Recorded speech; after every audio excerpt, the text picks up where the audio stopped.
Long-dated government bonds were actually up almost 13% in Q4, which actually outperformed the S&P's 11.5% return.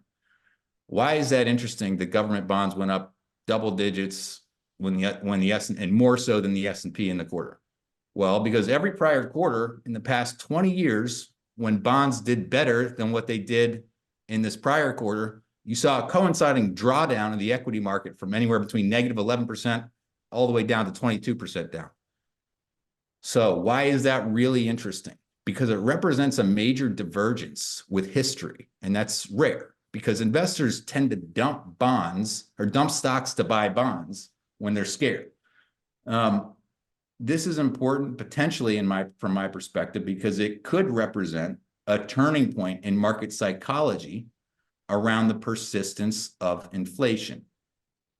Inflation is notoriously hard to predict, but if you think about that dichotomy, that divergence in movement, it may mean that the markets are signaling all clear. And so when we look around at other market signals from this quarter, we see a really, really positive backdrop for equities as well as value equities.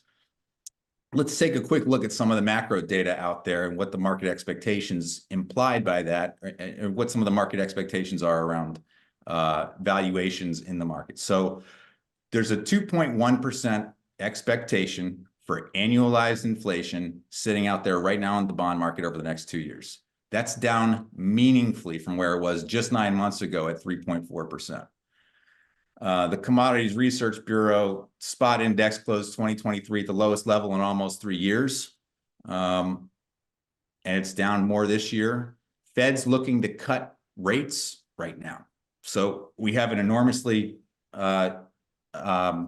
easy Fed. So they're very well calibrated, I think, to market conditions. They understand that even though we're still seeing headline numbers that are high, 3-ish% for inflation, they're coming down, things are slowing, the Fed realizes it, and right now Fed funds futures are projecting a 2/3 chance of a cut by the end of Q1.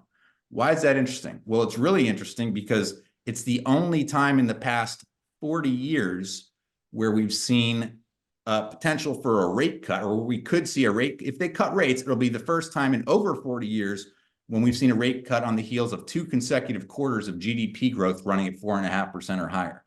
So you have a really strong economy. You've got the Fed cutting rates. You've got inflation coming down.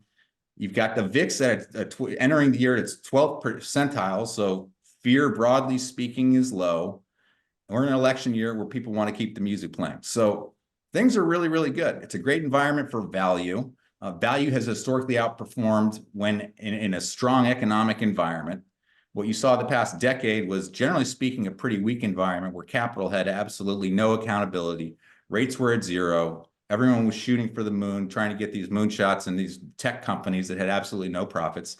Guess what? Capital has a cost again. So companies that produce excess amounts of it and where that's underappreciated, so-called value stocks, that's a really good environment for us. So we're incredibly optimistic about not only the market and where we sit, but also a potential change in leadership